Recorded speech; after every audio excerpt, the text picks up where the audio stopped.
Hello ក៏ដូចជាសួស្តីអ្នកគ្នាសូមស្វាគមន៍មកកាន់ Channel របស់ខ្ញុំថ្ងៃនេះផងដែរខ្ញុំមកប្រាប់អ្នកគ្នាពីរបៀបដោះស្រាយបញ្ហាចំពោះ Game Mobile Legends របស់យើងដែលបាន update ហើយបាត់ voice chat ចំពោះបញ្ហានេះផងដែរគឺមានពីរករណីទី1ទាក់ទងទៅនឹង Game Mobile Legends របស់យើងបន្ទាប់ពី update ហើយវាធ្វើការបិទ auto តែម្ដងទាក់ទងទៅនឹងកន្លែងបើក voice chat និងករណីទី2គឺវាបាត់តែម្ដងកន្លែងដែលយើងបើក voice chat គឺយើងចូលត្រូវយកឃើញទេគឺលហលហេវតែម្ដងនេះទៅយើងចង់បើកក៏បើកកើតដែរដោយសារតែយើងអត់មានទេវាបាត់ហើយអត់ដឹងបាត់ទៅណាទេចំពោះករណីគ្នាយើងដែលមានកន្លែងបើក voice chat បែបនេះយើងគ្រាន់តែចុច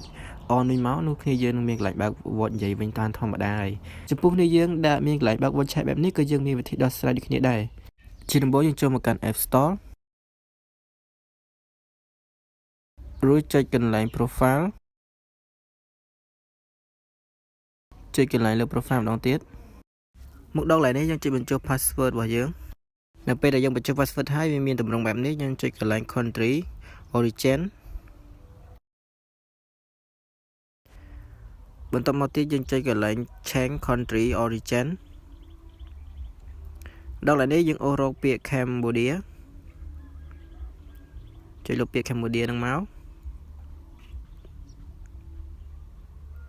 បន្ទាប់មកយើងចុច agree មកដល់ត្រង់នេះចុចពាក្យ none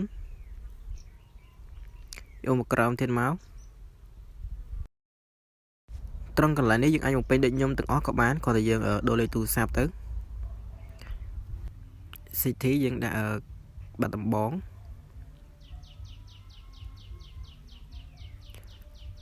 ត្រង់កន្លែងនេះយើងដាក់បាត់ដំបងដូចគ្នាមកយើងដាក់លេខកូដតាមខ្ញុំមកត្រង់នេះយើងដាក់855ហើយបន្ទាប់មកលេខទូរស័ព្ទរបស់គ្នាយើងដាក់មកតទៅពេលយើងបំពេញហើយយើងចុចពាក្យ need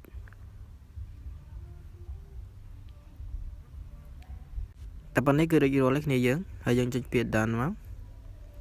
យើង search ពាក្យថា MLBB ហើយបន្ទាប់មកយើងចុច download Game Mobile Legends យើងមក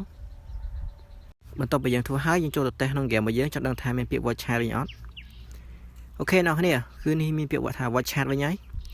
យើងអាចបើក voice និយាយបានវិញធម្មតាអ្នកគ្នានេះអ្នកគ្នាគឺមានហើយតែយើងបើក voice និយាយបានធម្មតាវិញហើយវីដេអូរបស់ខ្ញុំក៏មានតែប៉ុណ្្នឹងដែរអ្នកគ្នា